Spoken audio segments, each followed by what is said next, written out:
வணக்கம், நான் தான் Shabdina. Welcome back to Shabdina's kitchen. இன்றைக்கி நம்ம கிச்சனில் பார்க்கும்போது எல்லாருக்கும் ரொம்ப பிடிச்ச ஒரு ரெசிபி ராகி புட்டு. இந்த ராகி மாவு நீங்கள் தண்ணி தெளிச்சுட்டு நல்லா மிக்ஸ் பண்ணிவிட்டு உருண்டை வராமல் நல்லா மாவுமே ஜலிச்சுட்டு அதுக்கப்புறம் எப்படி ஸ்டீம் பண்ணி நல்லா மிக்ஸ் பண்ணணும்னு சொல்லி கொடுத்துருக்கேன். இதோட கடலைக்கறி,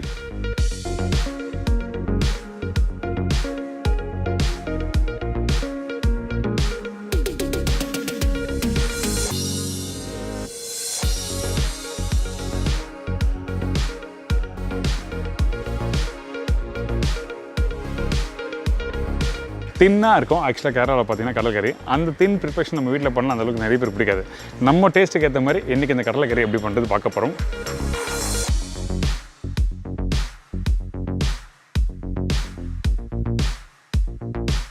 இப்போ இந்த ரெசிபிக்கு தேவையான பொருட்கள் பார்த்தலாமா? ராகி புட்டுக்கு தேவையான பொருட்கள்: ராகி மாவு 250 கிராம், திருவிய தேங்காய் 1/2 கப்பு, நாட்டு சர்க்கரை தேவையான அளவு, ஏலக்காய் பவுடர் 3/4 டீஸ்பூன், உப்பு தேவையான அளவு, நெய் 4-5 டேபிள் ஸ்பூன். இதுதாங்க இந்த ப்ரிப்பரேஷன் தேவையான பொருட்கள்.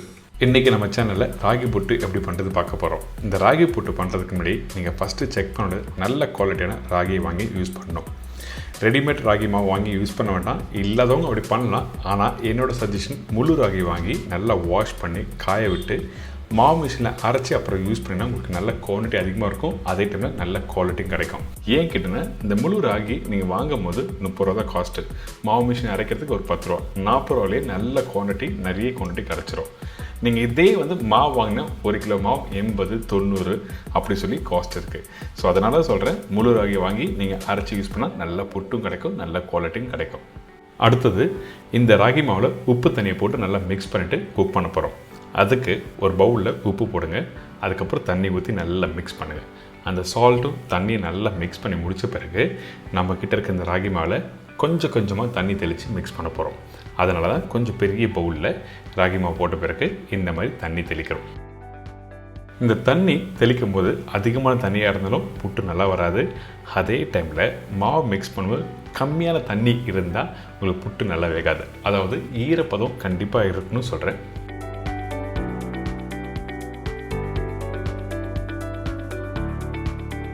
பார்த்திங்களா, மாவு இந்த மாதிரி தான் இருக்கணும். ரொம்ப தண்ணி போட்டுறாதீங்க, அப்படி போட்டிங்கன்னா மாவு நல்லா கெட்டி ஆகிடும். கெட்டியான ஸ்டீம் பண்ணி எடுக்கும்போது சாப்பிட பிடிக்காத நிறைய பேருக்கு. அப்படி இருந்தாலும் கொஞ்சம் சின்னதாக கெட்டியாக இருக்கும். அந்த டைமில் இந்த மாதிரி மாவு ஜல்லடை எடுத்து நல்லா ஜலிச்சிருங்க. இந்த ஜல்லடியில் நல்லா ஜலிக்கும் போது மாவு நல்லா ஃபைனாக வரும்.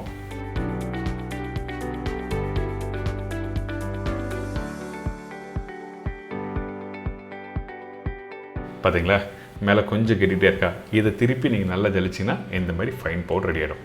இந்த ஈரப்பதம் ஃபைனாக இருக்கணும். கவனமாக புட்டு பண்ணும்போது ஞாபகத்தில் இருக்கணும். நீங்கள் மாவு ஜல்லடை 3 விதமான ஜல்லடை இருக்கும். ஒன்று ரொம்ப நைஸாக இருக்கும், அதுக்கப்புறம் நம்பர் 2ல் கொஞ்சம் பெருசாக இருக்கும், 3வது கொஞ்சம் பெருசாக இருக்கும். இந்த மாதிரி நைஸாக இருக்கிறது வேண்டாம். ஃபஸ்ட்டு காமிச்ச பார்த்தீங்களா ஜல்லடை, அந்த ஜல்லடையில் மாவு நல்லா ஜலிச்சுட்டு அதுக்கப்புறம் ஸ்டீம் பண்ணுறோம். இப்போ ஸ்டீமர் ரெடியாக இருக்குது. ஒரு இலை போட்டிருக்கேன். ரெடி பண்ணி வச்சுருக்கேன் இந்த மாவை அப்படியே மேலே ஓட்டமாக போடுங்க. ரொம்ப அதிகமாக மாவு போட்டோட ஸ்டீம் ஆகாது, அதனால் ஜஸ்ட் 1/2 இன்ச் அளவுக்கு நீங்கள் மாவு போட்டு நல்லா வேக வைக்கிறோம். இந்த ராகி மாவு வேகிறதுக்கு எந்த அளவுக்கு டைம் எடுக்கும் பார்த்தீங்கன்னா, கரெக்டாக ஒரு 10 நிமிஷம் டைம் எடுக்கும். ஒரு 2 நிமிஷம் எக்ஸ்ட்ரா விட்டாலும் ஒன்றும் தவறலாம் இல்லை.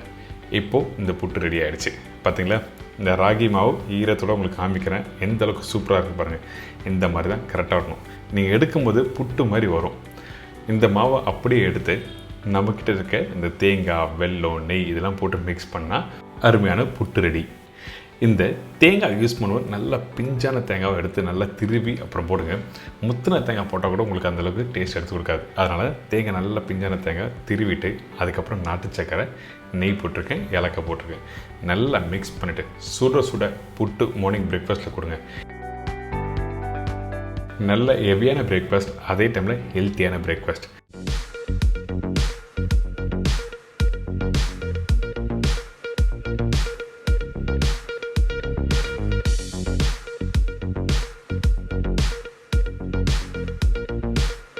இது தொடர்ந்து கடலைக்கறி. கடலைக்கறிக்கு தேவையான பொருட்கள்: கருப்பு மூக்கடலை 150 கிராம், தேங்காய் பத்தை 4-5 நம்பர், முழு தனியா 1 டேபிள் ஸ்பூன், வெங்காயம் 2 நம்பர், தக்காளி 1.5 நம்பர், பச்சை மிளகாய் 2 நம்பர், காய்ந்த மிளகாய் 5லேருந்து 6 நம்பர், முழு கரம் மசாலா தாளிப்புக்கு தேவையான அளவு, சோம்பு 3/4 டேபிள் ஸ்பூன், இஞ்சி பூண்டு பேஸ்ட் 1 டேபிள் ஸ்பூன், மஞ்சத்தூள் 1/2 teaspoon, chilli powder 3/4 table spoon, தனியா பவுடர் 3/4 டேபிள் ஸ்பூன், கருவேப்பிலை தேவையான அளவு, கொத்தமல்லி தேவையான அளவு, உப்பு டு டேஸ்ட், தேங்காய் எண்ணெய் சமைக்கிறதுக்கு தேவையான அளவு. இதாங்க இந்த ரெசிபிக்கு தேவையான பொருட்கள். கடலைக்கறி பண்ணுறதுக்கு நம்ம என்ன பண்ணுறோம்னா, இந்த கருப்பு மூக்கடலை இருக்குது பார்த்தீங்களா, இதை தண்ணியில் ஊற வைக்கணும். குறைஞ்சபட்சம் ஓவர் நைட்டில் ஊற வைங்க. அப்படிலாம் ஒரு 6லேருந்து 7 மணி நேரம் ஊற வச்சுக்கலாம். அப்போ தான் வேக வைக்கும் போது ஈஸியாக நல்லா வெந்து வரும். அதனால தான் நல்லா ஊற வச்ச கடலை எடுத்து வாஷ் பண்ணி இந்த குக்கரில் போடுறேன். இந்த குக்கரில் போட்ட பிறகு தேவையான தண்ணி ஊற்றுறோம். கொஞ்சம் உப்பு போட்டு வேக வைக்க ஆரம்பிக்கிறோம்.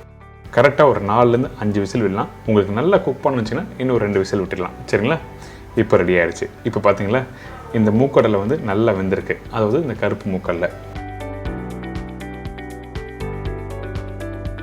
இப்போ கையில் எடுத்து பார்த்தீங்கன்னா லைட்டாக ப்ரெஸ் பண்ணால் மேஷ் ஆகணும். ரொம்ப ஹார்டாக இருந்ததுன்னா திருப்பி நல்லா வேக வச்சுட்டு அதுக்கப்புறம் திருப்பி யூஸ் பண்ண ஆரம்பிங்க. இதுக்கு பிறகு நம்ம என்ன பண்ணிட்டோன்னா, இந்த கடலைக்கறிக்கு மசாலா ரெடி பண்ண போகிறோம். அதனால கொஞ்சம் தேங்காய் எண்ணெய், அதுக்கப்புறம் பட்டை, லவங்கம், ஏலக்காய், பிரிஞ்சி எல்லாம் போட்டிருக்கோம். இதில் சோம்பு, முழு தனியா, காஞ்ச மிளகாய், கருவேப்பிலை.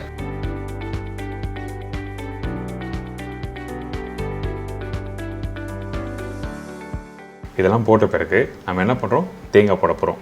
அதுக்கு முன்னாடி முழு தனியாவும் காஞ்ச மிளகாய் லைட்டாக வதக்க ஆரம்பிக்கிறோம். அப்போ தான் அந்த ரோஸ்டான அந்த ஃப்ளேவர் வரும்போது இந்த தேங்காய் போட்டோன்னா நல்லாயிருக்கும். தேங்காய் நீங்கள் திருவும் போது முடிஞ்ச அளவுக்கு நல்லா பொடிசாக திருவுங்க. அப்படி இல்லைன்னா தேங்காவை நல்லா பொடிசாக கட் பண்ணிட்டு அதுக்கப்புறம் மிக்ஸி ஜாரில் போட்டு லைட்டாக பிளெண்ட் பண்ணினா இந்த மாதிரி நல்லா பொடிசாக வந்துடும். அதுக்கு பிறகு இந்த மசாலா போட்டு நல்லா வறுக்க ஆரம்பிக்கணும். அதே டைமில் வறுக்கும் போது கரெக்டாக ஈவனாக வறுக்கணும். இந்த தேங்காவை ஒரு சைடு கருப்பாகவும் ஒரு சைடு கோல்டன் ப்ரௌனாக இருந்ததுன்னா கண்டிப்பாக அந்த மசாலா நல்லா இருக்காது. இந்த மாதிரி கோல்டன் ப்ரௌனில் வறுத்த பிறகு கொஞ்சம் மஞ்சத்தூள், 1/4 டீஸ்பூன் சில்லி பவுடர், 1/4 டீஸ்பூன் தனியா பவுடர், கொஞ்சம் உப்பு போட்டிருக்கேன். இந்த இடத்துல இந்த மசாலா போட்ட பிறகு ஸ்லோ ஃப்ளேமில் ஒரு 2 நிமிஷம் நல்லா மிக்ஸ் பண்ணிவிடுங்க. ஏன் கிட்டேன்னா, நீங்கள் ஹை ஃப்ளேம் வச்சு பண்ணிங்கன்னா கண்டிப்பாக என்ன கிட்டேன்னா அந்த மசாலா தீஞ்சு போகிறதுக்கு வாய்ப்பு இருக்குது. அதனால் ஸ்லோ ஃப்ளேம் வதக்கிறதுனா இந்த மாதிரி இருக்கும்.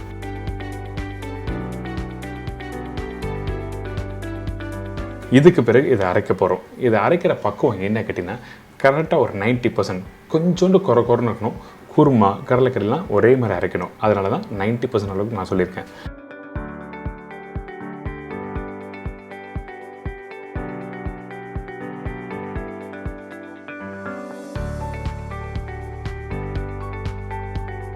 இப்போ நல்லா அரைச்சிருச்சுன்னா இந்த மாதிரி ரெடி ஆகிருக்கும். இதுக்கு பிறகு நம்ம என்ன பண்ணுறோம், தாளிச்சிட்டு தேங்காய் பேஸ்ட்லாம் போட்டு ஃபினிஷ் பண்ண போகிறோம். அது எப்படி பண்ணுறது பார்க்கலாம். கொஞ்சம் தேங்காய் சூடான பிறகு பட்டை, லவங்கம், ஏலக்காய்லாம் தாளிப்பாக போட்டிருக்கோம். அதுக்கு பிறகு சோம்பு, கொஞ்சம் வெங்காயம். வெங்காயம் நீங்கள் பொடிசாக கட் பண்ண வேண்டிய அவசியம் இல்லை. கொஞ்சம் ரஃபாக கூட கட் பண்ணிக்கலாம். குருமா பொறுத்த வரைக்கும் நீங்கள் 1/2 கட் பண்ணி ஸ்லைஸ் பண்ணி போட்டால் ரொம்ப நல்லாயிருக்கும். அதுக்கு பிறகு பச்சை கருவேப்பிலை, பச்சை மிளகாய் இதெல்லாம் போட்ட பிறகு நல்லா வதக்க ஆரம்பிங்க. வதக்கிற பக்குவம் என்ன கேட்டினா, கரெக்டாக ஒரு 20 to 30% அளவுக்கு வதங்க மட்டுமே போதும். ரொம்ப நேரம் வதங்க வேண்டாம்.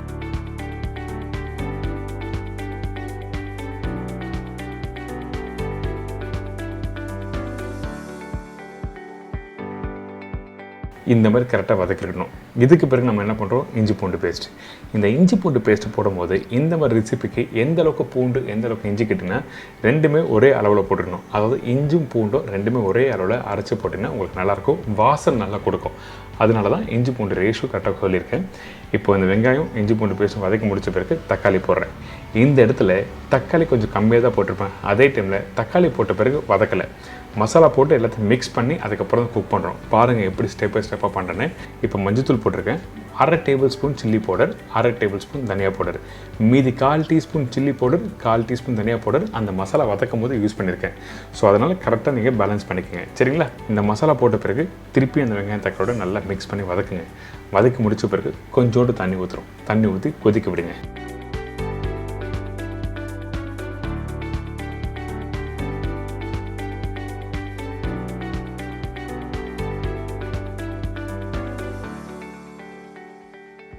இப்போ பார்த்தீங்களா அந்த மசாலா நல்லா கொதிச்சு வருதா? இந்த டைமில் நம்ம ஏற்கனவே வேக வச்ச அந்த கடலை, அதுக்கப்புறம் அதோட ஸ்டாக் வாட்டர், அதாவது அந்த கடலை வேக வச்ச தண்ணியோட இதில் ஊற்றிருக்கேன்.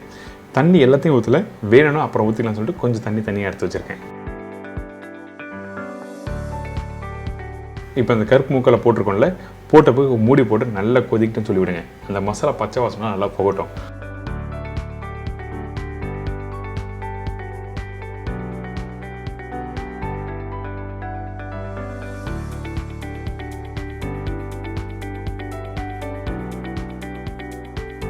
இதுக்கு பிறகு நம்ம என்ன பண்ணுறோம் கேட்டிங்கன்னா, நம்ம ஏற்கனவே ரெடி பண்ணி வச்சுருக்க இந்த கடற்கரை மசாலா இந்த இடத்துல நம்ம யூஸ் பண்ண போகிறோம்.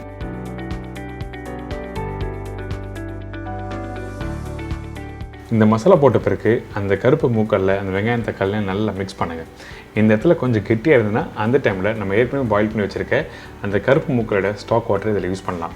இந்த ஸ்டாக் வாட்டர் இல்லைன்னா நீங்கள் பச்சை தண்ணி ஊற்றிக்கலாம். அதே டைமில் எடுத்த உடனே நீங்கள் தண்ணி அதிகமாக ஊற்ற வேண்டாம், சரிங்களா? கொஞ்சம் அந்த டெக்ஸ்சர் கரெக்டாக வந்த பிறகு நீங்கள் யூஸ் பண்ணால் ரொம்ப நல்லாயிருக்கும். ஏன் கேட்டினா, ரொம்ப நாள் கொதிச்சா உங்களுக்கு அந்த டெக்ஸ்சர் கொடுக்காது. அதனால தான் உங்களுக்கு தெளிவாக சொல்கிறேன், தண்ணியோட அளவும் ரொம்ப இம்பார்ட்டன்ட். இதுக்கு பிறகு கொஞ்சம் கொத்தமல்லி போட்டிருக்கேன், கொஞ்சம் உப்பு போட்டிருக்கேன். ஒரு மூடி போட்டு திருப்பி ஒரு 5 நிமிஷம் நல்லா கொதிக்க விடுங்க.